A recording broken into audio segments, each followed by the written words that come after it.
this computer.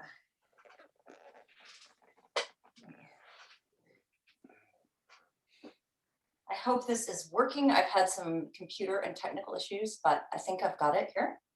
Okay, great. All right. So welcome to another episode of Hollywood Kitchen.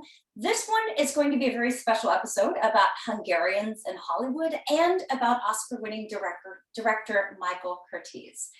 And I am so honored to have the great Alan Rohde as my special guest. Alan is Rohde. It sounds like you're knighting me. You should be. But No. He's written this incredible book, Michael Curtiz, A Life in Film. Also a book about Charles McGraw. And Alan has done a ton of incredible things to keep film history and film noir alive and on the big screens for all of us. So I'm so honored to have you here today. Thank you so much for doing this. Well, Carrie, it's a pleasure to be here with you. And I think reciprocating, I think everyone should know that Carrie Bible, in addition to all the things that she does with the Hollywood Forever Cemetery tours, she has been one of the stalwart supporters of the Film Noir Foundation. And every time we have the Noir City Festival in Hollywood at the Egyptian Theater, Carrie was there behind the merchandise table and always volunteering. So this is kind of a reunion of sorts, Carrie, and it's just delightful to be here. Thank you. Honestly, that festival is basically like my Christmas morning. I live for the release of the schedule. I get so excited. It's like I feel like a little kid at Christmas every year when that festival rolls around. Yeah, well, I don't necessarily feel like Santa Claus, but I know the feeling, and I can't wait till we, all of us, can get back into movie theaters, and hopefully that's coming sooner rather than later. But what have you whipped up today, Carrie, for Michael? Well, one of the things that I love about Hollywood history is how many people from around the globe have arrived in Hollywood and contributed to the film industry, both in front of the camera, behind the camera, culturally, on so many fronts. And there are so many Hungarians who have contributed immeasurably to film. And I found this recipe. This is a recipe that comes out of the 1927, this is a printout, but 1927 photo play cookbook. And it's from the Hungarian actress Vilma Benki. She was a co-star of Rudolph Valentino. And it's for Hungarian Goulash. So I thought it'd be a lot of fun to talk about Michael Curtiz, talk about Hungarians in Hollywood and their contributions. And it's winter time, so I figured, well, not so much in LA, but for a lot of the country. So I figured making a nice big pot of goulash would be something really fun, and people might really enjoy making that at home themselves. Well, you're right on point there. Goulash is one of the favorite dishes from the Hungarian culinary repertoire, if you will. And it used to be called, what is it here? The goulash were the herdsmen.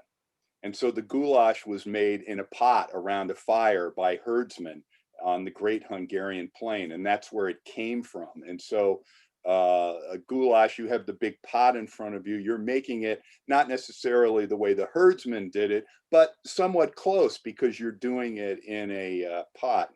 Now, Curtiz loved Hungarian food. He was a Hungarian to the bones, as they say.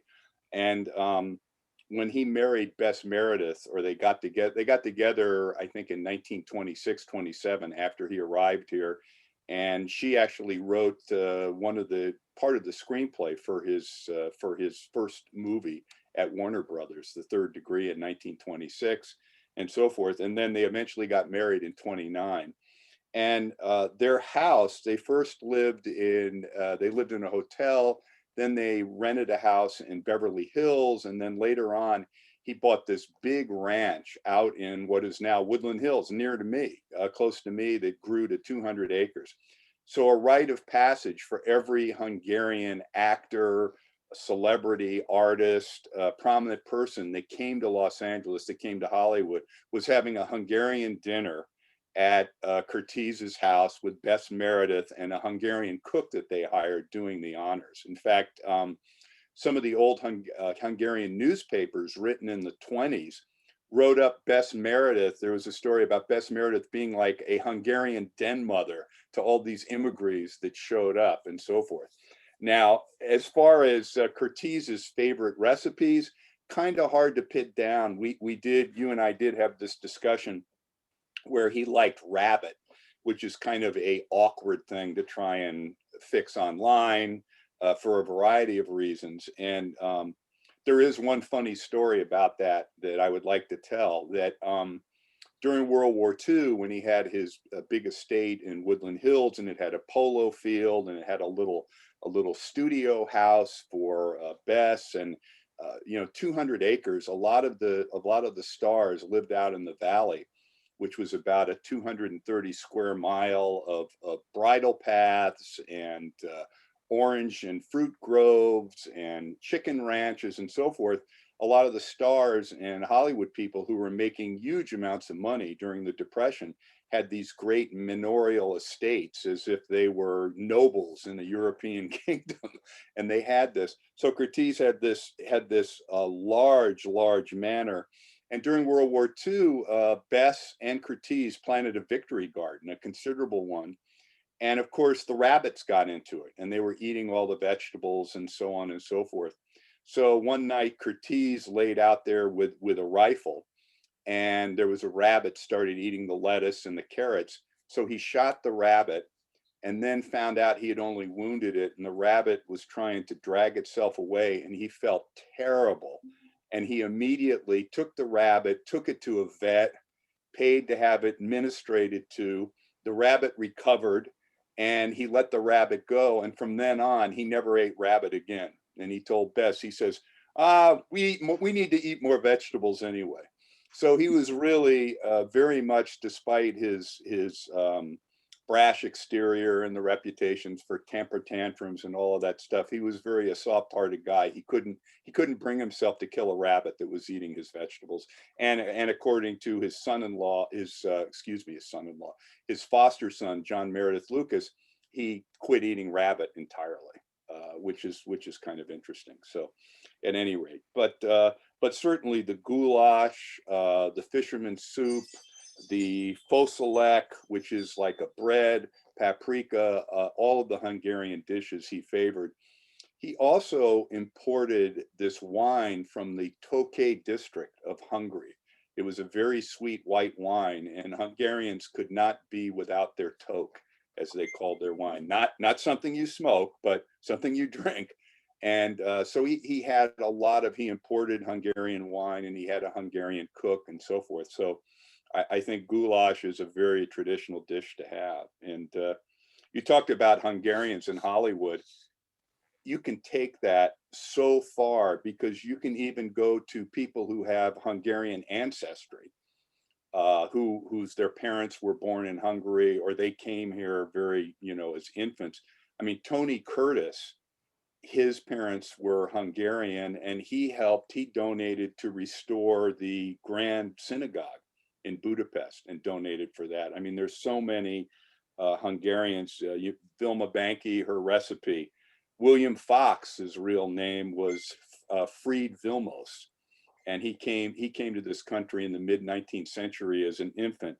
Adolf Zucker, Bela Lugosi, Paul Henry technically is Hungarian because he was born in kind of northern Italy, in the northern part of Trieste, which was part of the Austro-Hungarian Empire at that time. Charles Corwin, Victor von Kony, Ferenc Molnar, and then all of the other people like Joe Pasternak, and of course the Kordas. And Alexander Korda grew up, his name was Sander Kellner, and he grew up like blocks away from Curtiz. Oh, And wow. they became really close friends and associates, but they knew each other well enough to know that they could kind of collaborate, but they never collaborated together, because I think they knew it would have destroyed their friendship, because both of them were so driven and so mercurial. And the difference was Curtiz could compromise and work for Jack Warner and work for Zanuck and Hal Wallace, as long as he could keep making movies. You know, that was his, he had to make movies, so he could compromise. Korda couldn't work for anybody but himself. And that was kind of the key difference between them. And they became very, very close. In fact, when Michael Lucas, God rest his soul, he's gone now, gave me access to a whole bunch of his grandfather's ephemera and memorabilia. He had all these photographs of, like, you know, from the 20s and from the teens, and a lot of these people were hard to identify. And then there was pictures of him sitting at the beach at a beach house and running around with people in swimsuits. And I looked at this one guy and he looked familiar, and it was Alex Korda. Alex Korda and his wife Maria were visiting Curtiz and staying with Bess Meredith when they were in Hollywood during the 20s. So they had that close association. So I'll stop you for a quick second. I keep getting this beeping sound on my computer, and I'm trying to figure out what is going on. I don't know why. I can't hear anything. Really? Okay. Okay. I don't know. Technology is about to drive me bonkers lately. All right. Well, I'm just gonna keep proceeding, I guess, here, and hope that it goes away. Okay. Okay.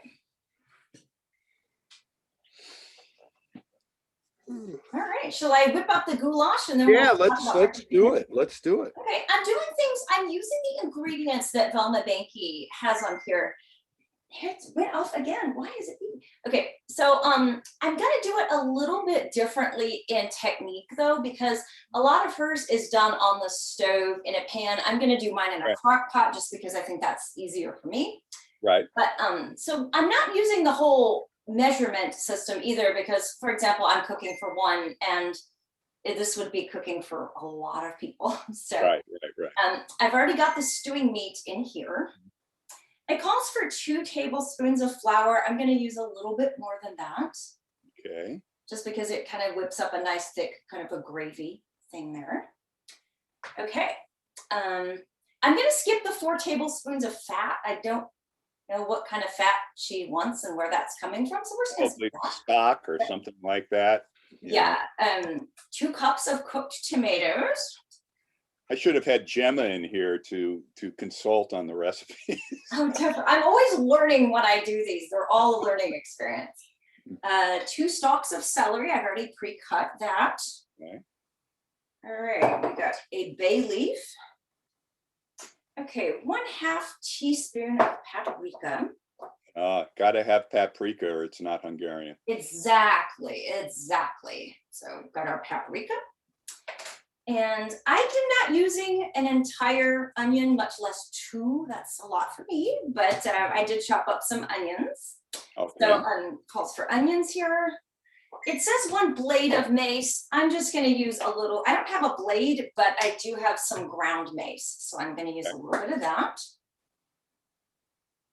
Okay. Let's see, 4 whole cloves. Got our cloves. Mm-hmm. And then it talks later in the recipe about placing the potatoes, carrots, and bell pepper on a platter, but I'm going to go ahead and cook them together instead of cooking them separately. Okay. Sure. So I've got our potatoes and carrots. Again, you can adjust the sizes down to based on how many people you're cooking for. Right. I've got the chopped bell pepper.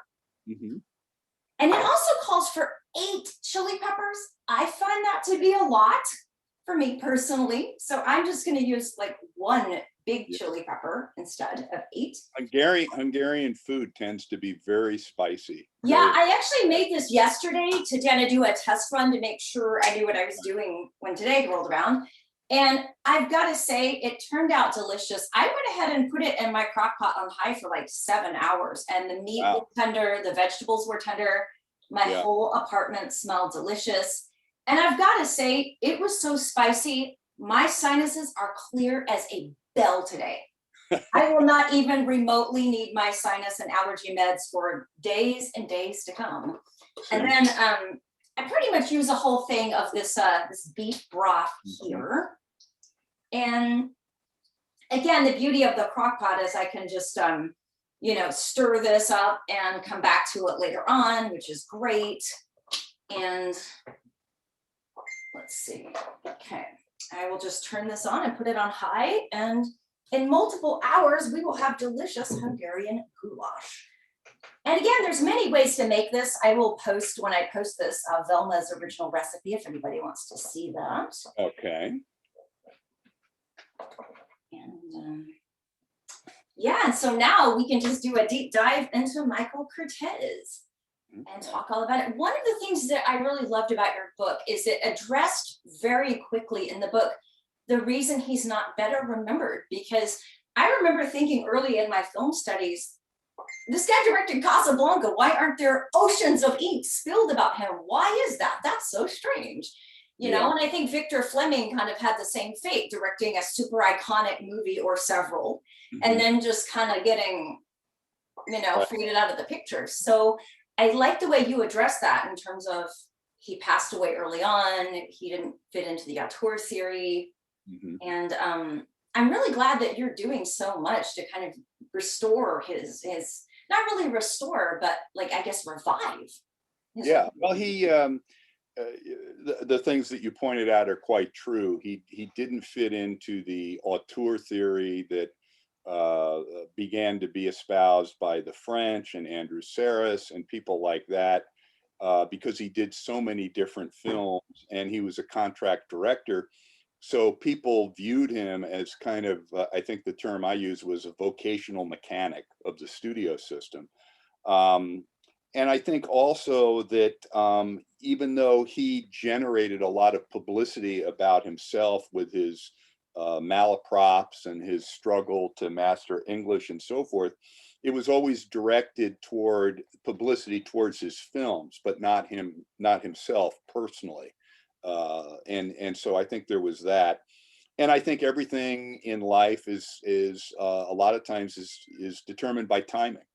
And his timing was, he died like early in 1962, just as the renaissance of appreciation for people like Raoul Walsh and Hitchcock, who was still very active at that point, William Wellman and King Vidor, and so on and so forth.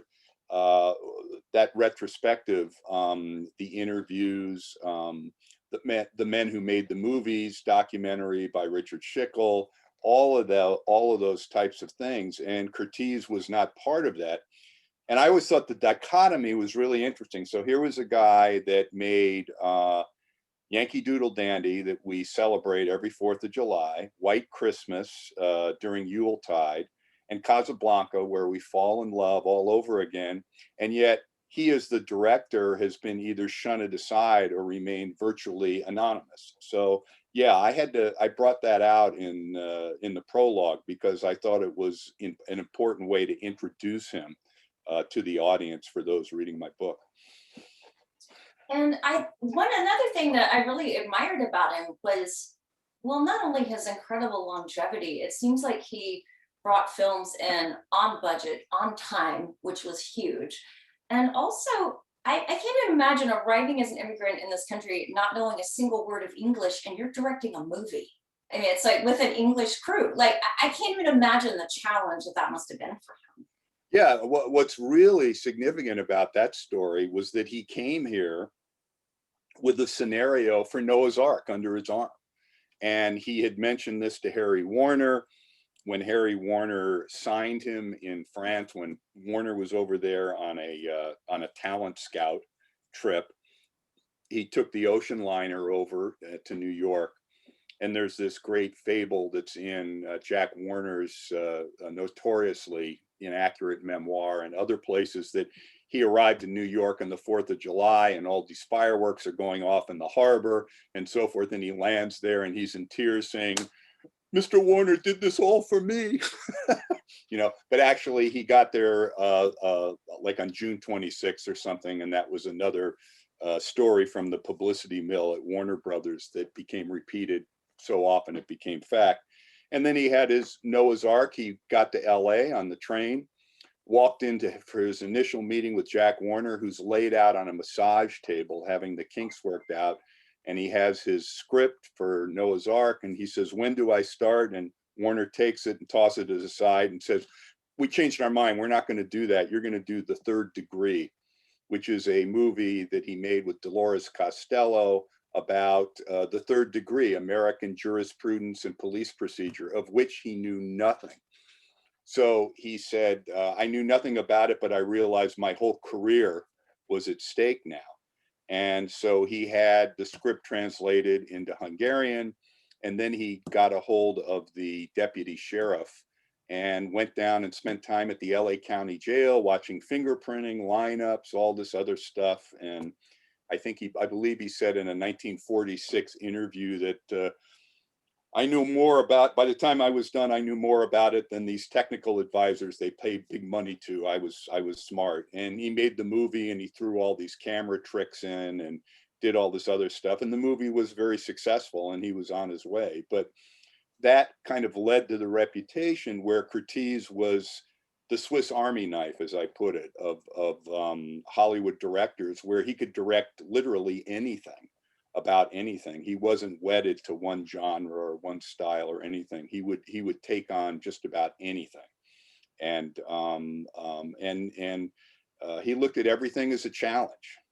Even if he was given an assignment, like right after he made Captain Blood, they gave him this program picture of 66 minutes after he made one of the biggest pictures in 7 years at Warner Brothers that was this huge hit, nominated for Best Picture, a bunch of awards.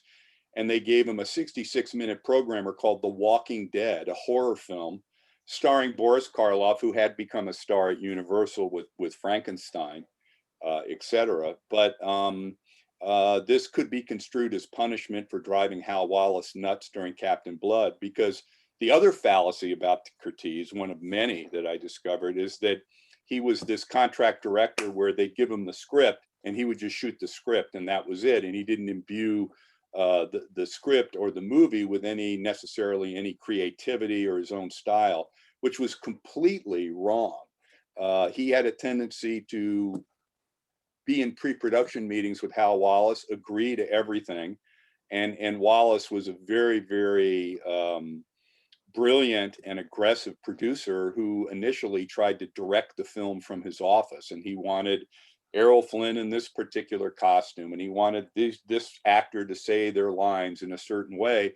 And Curtiz would agree with everything and then go down the set and do exactly what he wanted. He would change the script, drop dialogue, change Flynn's costumes, everything. And Wallace would write these vituperative, really insulting memos, some of which, reading them, it's hard not to break out laughing at some of this. But the amount of the dead weight of micromanagement that was borne down on Curtiz by, to a certain extent by Zanuck, but very much Hal Wallace in the beginning, in the 1930s, before Curtiz became really successful, was pretty awful, actually. And he bore himself up under that and still managed to be creative. How do you think he navigated the politics? Because I was reading in your book where he kind of sees Jack and Harry Warner fighting very early on. He kind of tries to figure out how to circumvent that sort of family drama and political kind of situation. Yeah, well, the Harry and Jack Warner situation was Hollywood's longest running reality show. I mean, those two, Jack was the perpetual goofy younger brother. If you were going to cast a movie, Jack would be the perpetual goofy younger brother, acted like a broken down vaudevillian with the corny jokes and everything, but was a very ruthless businessman, as all the moguls were, and was a very effective businessman. Not necessarily someone that had a lot of talent, but he knew the business. He came up in the business. He helped create the business. And Harry Warner was the abstentious, religious, sober, terse older brother who was very, the father was a very, very devout, religious Jewish man. So was Harry. Family, God, country, and Warner Brothers Studios, not necessarily always in that order. And Jack was, he divorced his wife and married someone who was not Jewish after flaunting her around Hollywood for several years as the de facto Mrs. Warner. I mean, Harry and Jack hated each other. So Curtiz was very adept at realizing that and not getting in between those two at all. And he became very politically adept. He had to. I mean, this is a guy that started at Warner Brothers in 1926 and worked there until 1954. So in a way, Curtiz really established the brand of Warner Brothers Pictures in the 20s and the 30s and the 40s and into the 1950s, like no other director did at another studio. So yeah, politically, he became very adept, and I think the analogy I use in the book that he was like a cat who always landed on his feet. Yeah, Because and I mean, staying in a studio for that length of time is truly an achievement in and of itself, given the environment and the difficulty. yeah, and the fact is that Curtiz's movies made money. That you know, I mean, a lot of times he would go over schedule and over budget, but this whole thing about being over schedule, I think the people who made the schedules never made movies. You know, they were not directing movies. They were not artistic people. They were dollars and cents people, and very hard-hearted realists. Curtiz was a very artistic man. In fact, Jimmy Lydon, who is still with us, he must be, I think he's like 96 or 97, and he played the oldest son in Life with Father. And he told me some very, very funny and revealing stories about working with Curtiz. But one of the things Jimmy said that I thought was very revelatory is that he said, you know, I've spent a lifetime not just in front of the camera, but behind the camera. He was a producer at Warner Brothers and worked with Bill Conrad when Bill Conrad was producing and making pictures at Warner Brothers. And he did a lot of work. And he said, Mike was the most artistic director I ever worked with. He said, every camera setup, every shot was beautifully arranged. And he said, and the DOP and the cameraman didn't do it, Mike did it. So Wow. he said Mike was a very, very artistic man. And if you look at his films, you can see that. Uh, you know, the example I always like to give is Four Daughters. At the opening, you have this camera traveling down and it goes through a dogwood tree and you hear music, young ladies and a piano and violins, and it goes into the window of the house and you see the certification or certificate on the wall for Claude Rains, who is a musician and a composer, and then the camera lingers on each of the lanes, each of the sisters and so forth. So you know what the main characters and who they are and what the film is within the first like 30 seconds without any dialogue. The other thing he does in that film that is so brilliant is the John Garfield character, which Four Daughters was John Garfield's film debut, and he was nominated for an Oscar. And he just comes in. When he comes into the film is kind of like a Good Housekeeping piece of kind of somewhat dated Americana until Garfield shows up.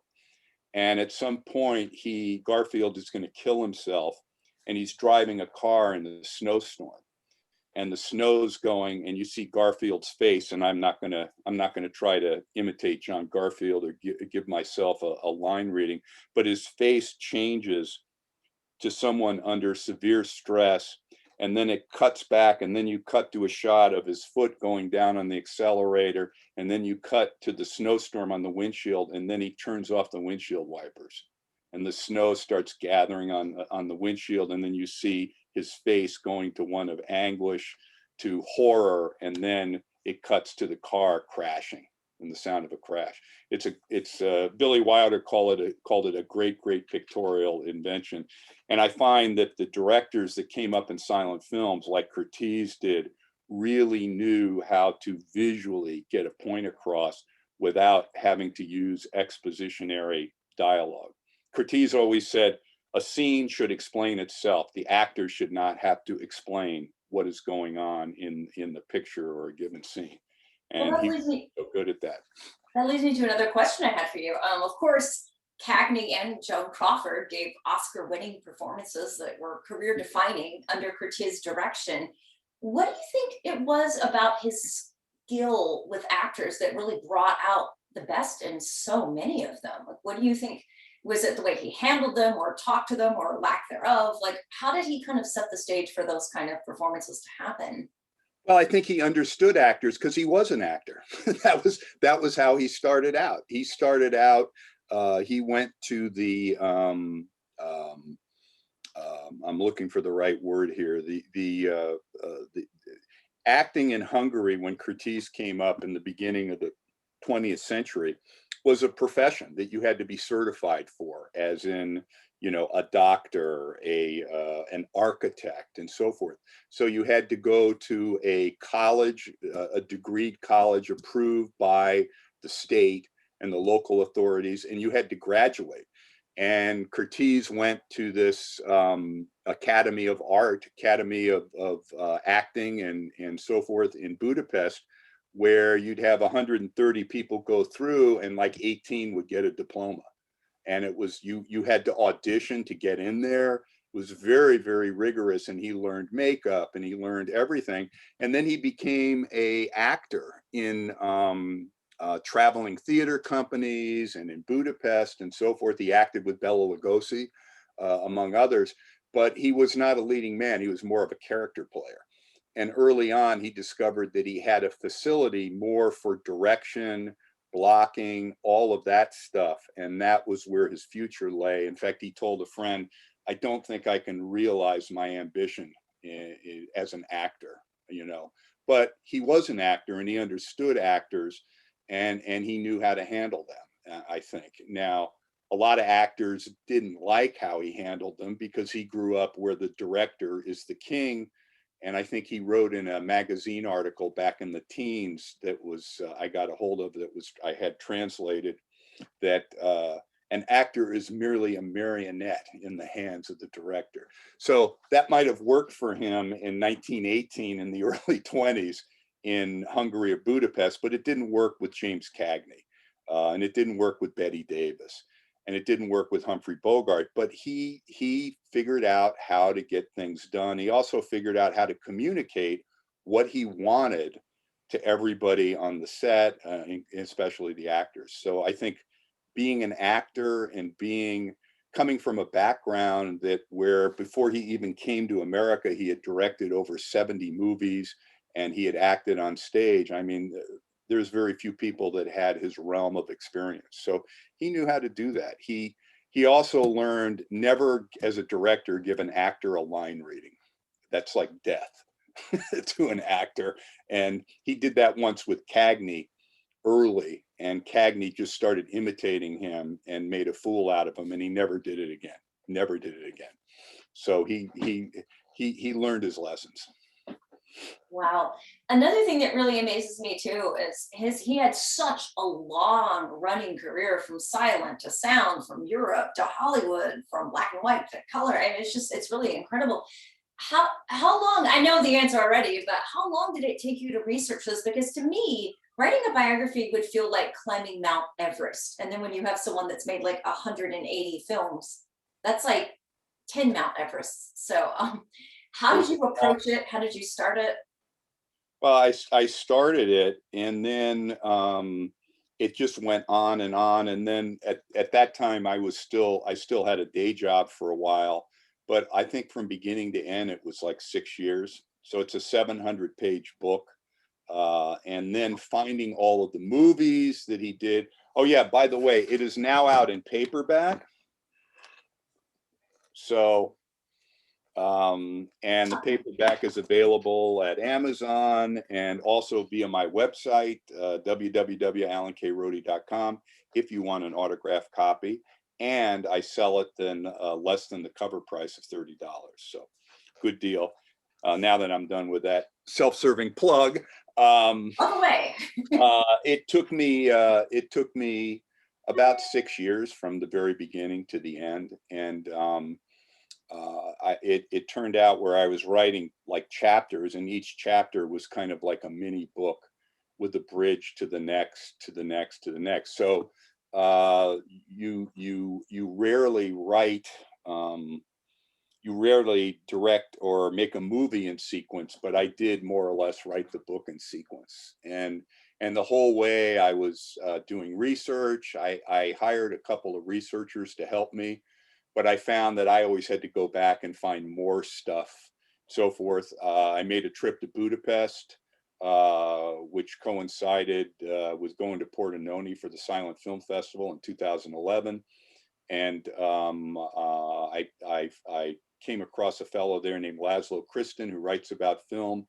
And he really helped me because he was translated all these 100-year-old nearly movie magazines and newspapers that Curtiz was writing articles about the auteur theory in like 1917.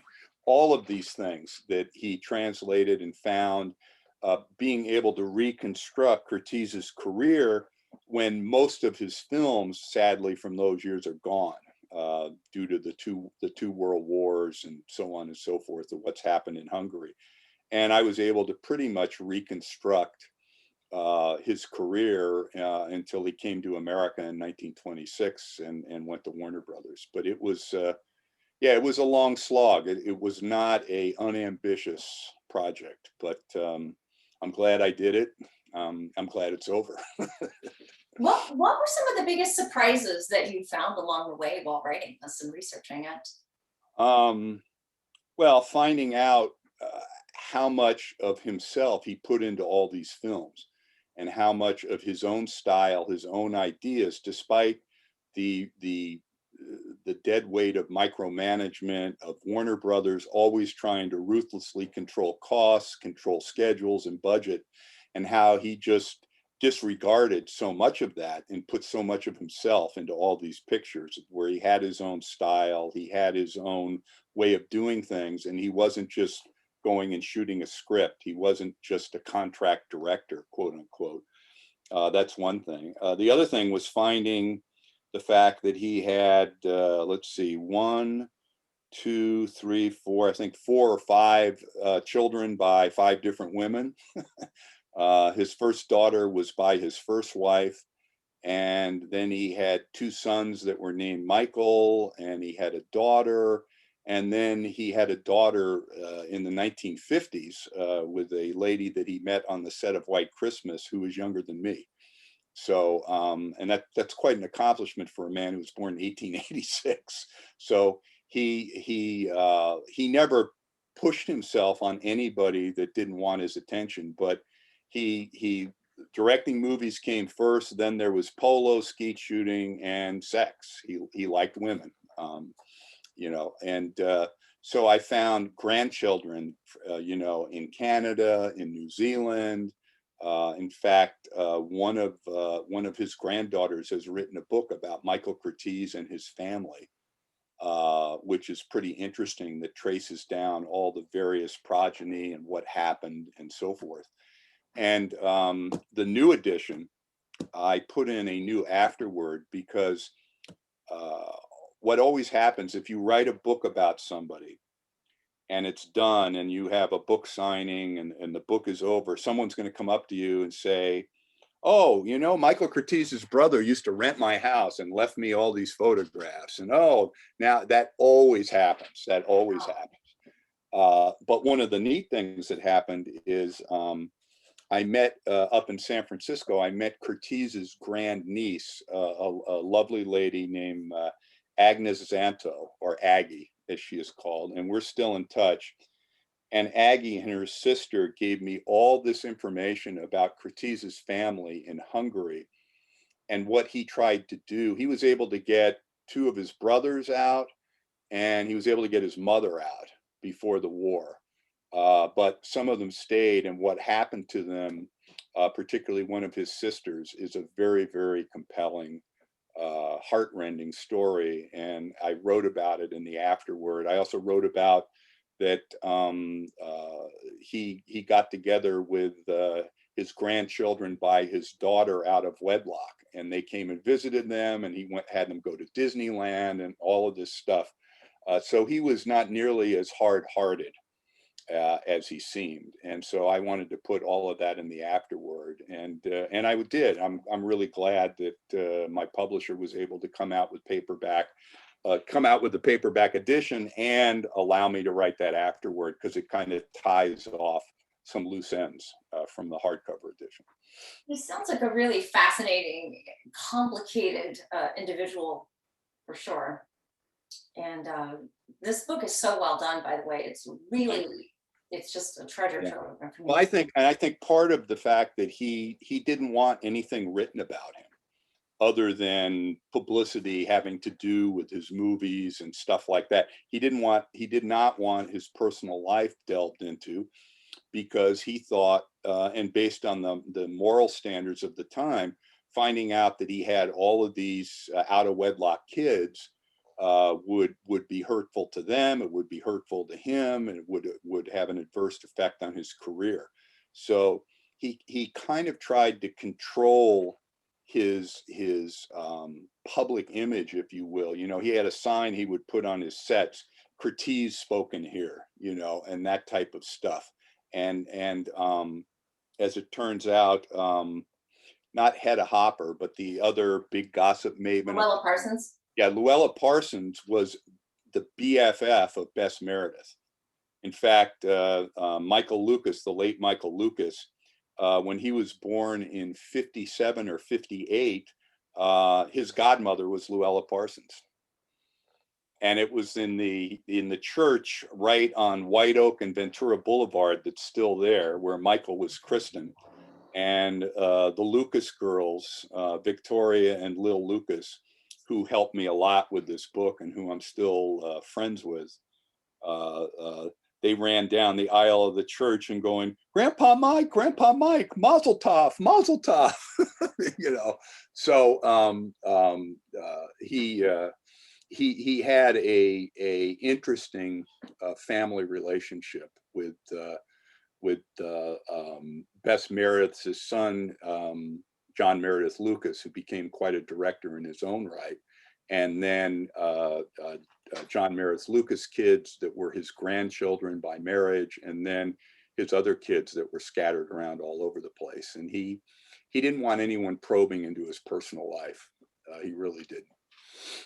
Did he ever have a sense of his own cinematic legacy since he died in 1962?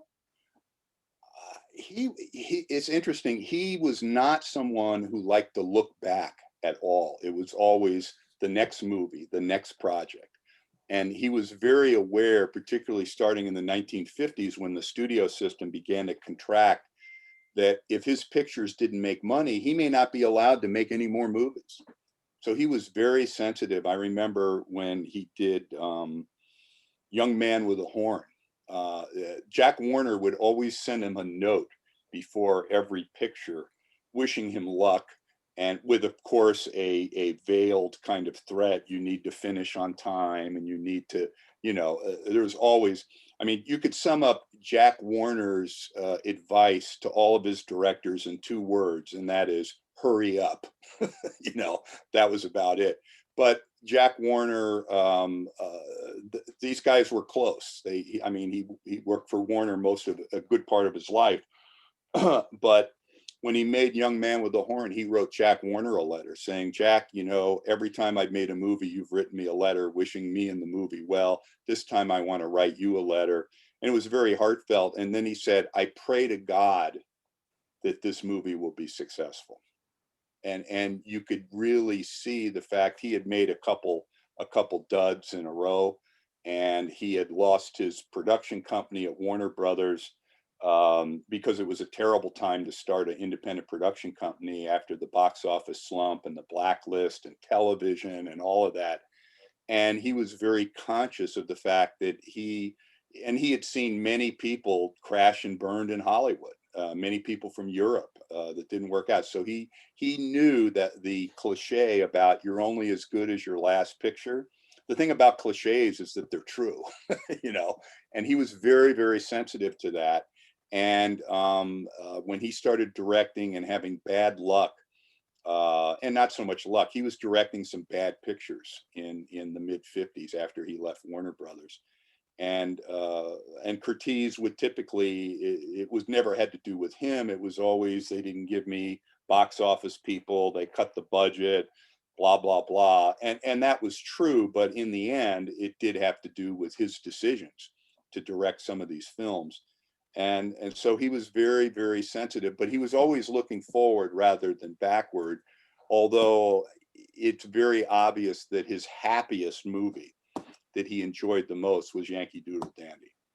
That he really, because he was a very sentimental guy, and the sentimental part of Yankee Doodle Dandy, the family, vaudeville, George M. Cohan, all of that. He really liked that. And the other thing is because of the power, James Cagney, and his brother was the associate producer, Cagney was able to get Hal Wallace and Jack Warner to back off. He basically told them, if you don't stop this micromanagement, I'll leave. And Cagney had a contract when he returned to Warner Brothers in 1938 that had what was called a happiness clause. And that was Cagney, yeah, Cagney could quit at any time if he got pissed off. And he hated Jack Warner. He called Jack Warner the Schwanz. And I'll let our listeners do the Yiddish translation for that. But Yiddish, James Cagney. Yeah, he spoke Yiddish, and that was the perfect name for him, for Jack Warner. And he got Warner and Hal Wallace to back off and leave him alone. So Curtiz got to work with Cagney. He got to make this picture with very little interference and oversight. And Cagney, by that time, really directed himself. And Curtiz, and he was not going to tell Curtiz, how to do a camera setup, what to do. So Curtiz had a lot of freedom in making that picture and not a lot of the usual annoyance. And the sentimentality of the material appealed to him because he was like a really hyper patriot. He loved America. He loved what America had done for him.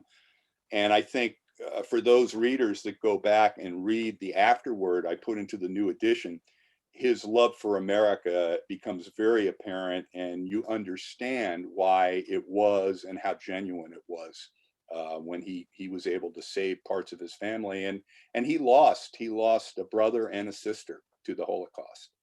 And so his patriotism was very, very real, very, very genuine. I always feel I watch Yankee Doodle Dandy like usually every 4th of July. That's one of my traditions. And I always feel so moved by it, and especially the final scene when Cagney's marching in the parade and they're singing Over There. And oh my, that's just I love it when he comes down the steps from seeing FDR and he does the little dance. But I got to interview Joan Leslie extensively, and I got to know her a little bit. And she told me all about making that movie, and some of her stories were just priceless. One was when Walter Houston, as the father, dies, and then Cagney goes and he says, the line from the family's vaudeville act, my mother thanks you, my father thanks you, and then Cagney starts crying and puts his head down.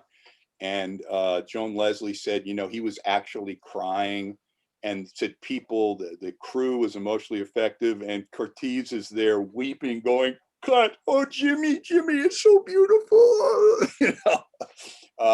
So Curtiz really did get caught up in the emotion and the sentimentality of Yankee Doodle Dandy. He really did. Another story that's floated around a lot. I'm a big Joan Crawford fan, of course. And I've seen vintage interviews with Joan, where she talks about being forced to audition for Mildred Pierce, and how she went to Sears and got like a house dress. And Curtiz walked up to her and ripped out the shoulder pads and got angry. And then he realized they were not shoulder pads. They were her real shoulders. That apparently did happen. And she fled to her dressing room. And I don't think, first off, he viewed Crawford as an interloper with, MGM glamour and so forth. And there was a lot of competition between the studios. And since MGM was the Tiffany of the Hollywood studios in those days, they had a very superior attitude. So there was no love lost between, Warner Brothers and MGM. So there was that. And then Crawford was picked up by Jack Warner as kind of a bargain, because she was dropped by MGM. I don't know if the whole box office poison thing is exactly accurate, but she had, her tenure at MGM ended. They didn't think she was worth what they were paying her, so they dropped her. So Jack Warner always had an eye for a bargain. He picked her up, and she really didn't do anything. She didn't do anything. I think she was in Hollywood Canteen and in a cameo, but she really turned stuff down. She even got to a point where she told Warner, well, don't pay me until I'm in a movie. And, Warner was kind of astounded to have an actor say that to him. So she recognized that Curtiz and Mildred Pierce was kind of her last best chance. And she won Curtiz over because she was completely dedicated, completely professional, and dedicated to the improvement of the movie, not just the improvement of her career. And Curtiz respected that, and she respected Curtiz enormously. She's, I think, a quote, I'm paraphrasing. He said he initially gave me a postgraduate course in humiliation, and then he started training me, because he followed that. You have to break somebody down and then build them up, and so on and so forth. But you know, I mean, that was Joan's the big comeback. She won the Oscar, and of course, the Oscar was stage managed, where she was quote unquote sick, and then Curtiz shows up at her bedside handing her the Oscar and everything. No, there was a lot of respect there between the two of them. But in the beginning, it was a rocky beginning, according to those who were there, like Jerry Wald. I heard Crawford also say in an interview that one of the scenes with she and Anne Blythe is Vida, that off screen Curtiz was crying because he was so moved by. Oh yeah, he was very emotional and very affected. And Anne Blythe, bless her, she's still with us, and I love her. she loved Mike Curtiz. When I first talked to her, I said, she said, I adored Mike, and I almost like dropped the phone because that wasn't what I expected to hear. And I said, why did you like him so much? He said, because he was always in my corner. He was Wow. always in my corner from day one. And he said she had this way of saying all of these crazy things that were so delightful, and he knew so much what he was doing. And Anne and her mother became friends with Curtiz and Bess Meredith. They would go over and visit them at their ranch, and so forth and so on. And she adored Mike. She said, I was very, very fond of him. And one of the more gratifying things was I sent her a copy of the book, naturally, when it came out. And I was driving someplace. Jem and I were going someplace. And she called. I put the phone on speaker in the car, and she said, I just want to tell you what a wonderful book you've written, and I think you've captured. And it was just like, okay, I'm done. You know, so No higher compliment. that made me feel good. That made me feel good. You know, there's no greater compliment to a biographer. I remember when I wrote the book on Charles McGraw, and Bobby Hoy, who was like kind of like Charlie McGraw's little brother. They used to hang out, and I got very friendly with Bobby, and he was just a sweet, sweet guy. He's gone now, and he left me this voicemail. He said, Alan, it's great. You're magnificent. Charlie's magnificent. You captured him, everything. And I heard that, and I went, ugh, you know, when you hear those type of testimonials, to me, they're better than any review that you're going to get. I agree. That's what I think would be the biggest challenge of a biography, is not only the career, and of course Curtiz had a long one, but just getting inside their head and figuring out what made them tick, why they acted the way they do. And a lot of people have very contradictory opinions or behavior, and trying to just kind of put together that puzzle, you know? Well, I think you need to do your due diligence, and you need to let the facts take you to making conclusions. I think all too often, sometimes people, you can turn a biography into like a kind of amateur psychological profile. And I think I think when you start doing stuff like that, you're on very thin ice. I think you have to really do your research. And as you're doing it, if you do it long enough and thoroughly enough, you'll come to know the person. You'll come to know the person to the extent that you can. I mean, no one can get into somebody else's head. No one really knows what someone was thinking, particularly, you know, if they, you know, died 50 years ago, and so on and so forth. But I think if you do enough research, you can get to know someone and kind of figuratively get in their skin and get a feeling for, you know, why they did the things that they did. Yeah, I think it's you've gotten as close as any mortal could get to the core of Curtiz. Mhm. I want to talk also about Casablanca, of course, because that's probably one of the most Of famous and course. beloved films of all time. Mhm. And of course, his what he won his Best Director Oscar. Mhm. And I've always heard and read so much about how tumultuous the making of that was, how they were literally writing it as they went along. It's just kind of a movie miracle that the film turned out as brilliantly as it did, and holds up the way it does. Hmm. I think it's the best film shot in Hollywood on sound stages that probably has ever been made. And I refer to it as kind of a moment in serendipity, where everything that made the studio system and the movies of that era so great kind of came together.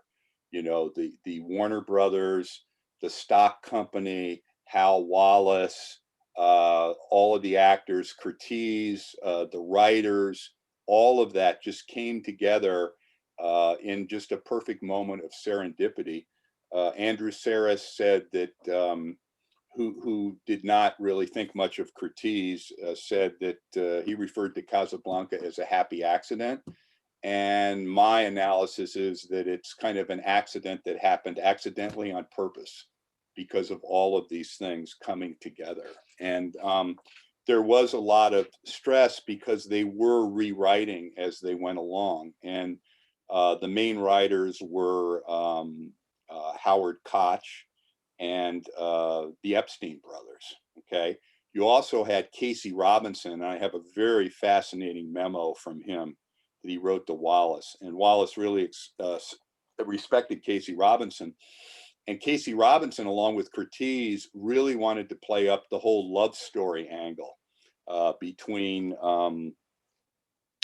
Bogart and Bergman. In other words, why is Bogart going through all of these contortions? You need to show how he fell in love with Bergman, how they were together, and the whole flashback into Paris and all of that. And Curtiz was very insistent on doing that. And those scenes that you see in there where they're driving through Paris and opening the champagne bottle and all of that stuff, and the Germans wore gray, you wore blue. All of that was really Curtiz fought for that. And so you had, if you wanted to try and parse the writing up, the Epstein brothers really did the lightness and the humor and the kind of pithiness that's in Casablanca, particularly Claude Rains, who was so brilliant in that. Remember, Louis, this gun is parted right at your heart. That is my least vulnerable spot. Those type of lines. But then the political stuff, for lack of a better term, where Bogart advises Conrad Veidt, you might be a little uncomfortable in certain places going into Brooklyn, and all of the political, the war going on and all of that. A lot of that was attributable to Koch, who was a very politically sensitive, far left kind of guy. So you had that mixture. And from the Curtiz perspective, in writing about Casablanca, this is a movie that's probably been written about maybe as much. It's up there with like Citizen Kane and The Wizard of Oz and books that have written and so forth. But I wanted to try to explain how the movie was made from the perspective of what he did. And first off, with the exception of the principal actors, first off, Casablanca was written for Bogart. It was not written for George Raft or Ronald Reagan or all those other stories that are not true. It was written for Bogart. Jack Warner had little to nothing to do with it. It was Hal Wallace's and Curtiz's movie, and the writers and the people who created it. The only thing Warner did was write a letter to Wallace at the beginning saying George Raft is starting to lobby for Casablanca, and he's under contract. And Warner hated an actor being under contract that he was paying that wasn't working. He just hated that.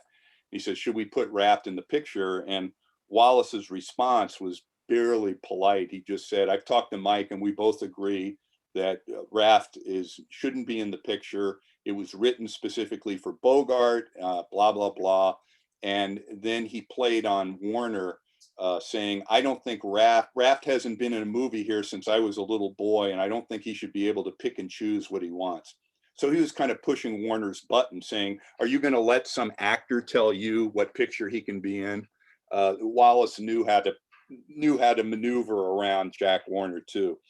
Um, but Curtiz ended up casting all the bit actors, all the supporting players, and his biggest contribution was getting his friend Jacob Garrow from the old music hall days in Budapest, aka SC Zakal, Cuddles Zakal. They knew each other back, you know, in the teens and the 20s. And Curtiz didn't just do it out of friendship or comradeship. He did it because he thought Zakal's humor would be crucial as a character. And in fact, Zakal is great in the film, and they built up his part as Carl and gave him funny lines and everything, and he adds a lot to the film. But all of the other people trying to get out of Casablanca, Mr. and Mrs. Leuchtag, you know, what time watch? He hired all those people, and just about all of them were Jewish and were refugees from Hitler. So when you see the La Marseillaise sequence, for example, when they're So all powerful. singing and Paul Henry looks and glances at Bogart and Bogart nods, and they play that to drown out the Germans, those tears were not necessarily fake. You know, there was a reality to Casablanca and so forth. So, but Curtiz, one of the other things is he was not a credit hog like so many people were in Hollywood, and he always gave credit to that picture to Hal Wallace. And if you, when I was reading all of the production memos, it was Wallace's picture as much as it was Curtiz. Which makes Down, it so terrible that Jack Warner took the stage and took the Best Picture Oscar. well, that's just typical. That had been building because Wallace had so much success at Warner Brothers. He signed an independent contract in 42 where he got his name on the picture and he got the first crack at scripts and so forth. And Jack Warner was jealous. He was like the little boy that gets picked last for the baseball team, you know. And Warner had a very line of what was proprietary for him. And when his name was on the water tower, as he never got tired of pointing out to everyone, and when it appeared to him that someone other than him was getting the ultimate credit for the product that Warner Brothers was putting out, and their name wasn't Warner, that was a line. That was a line with him. And he, and also Wallace had become, you know, his appetite for publicity and praise had grown accordingly. And he had this contract, and he felt that Jack Warner wasn't living up to his contract regarding talent and scripts and so forth. So it was inevitable that the two of them, that Hal Wallace was going to leave Warner Brothers. And the straw that broke the camel's back was Jack Warner running up and taking the Oscar from Jack Benny at the 1944 Academy Awards. And Wallace claimed that the Warners, he was sitting in the aisle, they blocked him from getting up. And when he had in his ghostwritten biography, Star Maker in 1980, he said, I still haven't gotten over that. So, you know, that was that. And when Jack Warner wrote his memoir, I think it's My First 1,000 Years in Hollywood or something like that, the entire book, he never mentions the name Hal Wallace once. So there you go. That's Hollywood. I just did a thing with French TV about Charlton Heston, and this funny story, the film Darby's Rangers in 1958, and Heston was all signed up to do it, and Bill Wellman was directing it, and then Jack Warner read the contract that Heston signed, and Heston got points. He got a percentage of the gross, which was not common in 1958. And he just said, I'm not paying any actor percentages of the gross. That way, if he had percentage of the profit, then, you know, they could do the creative bookkeeping and say, well, the picture never made any money, that's why we can't pay you. But if you have percentage of the gross, they can't, that's harder to do. So he fires Heston, and ends up casting James Garner, who went from Maverick and became the great star that James Garner was. And so Heston ends up suing Jack Warner, suing Warner Brothers.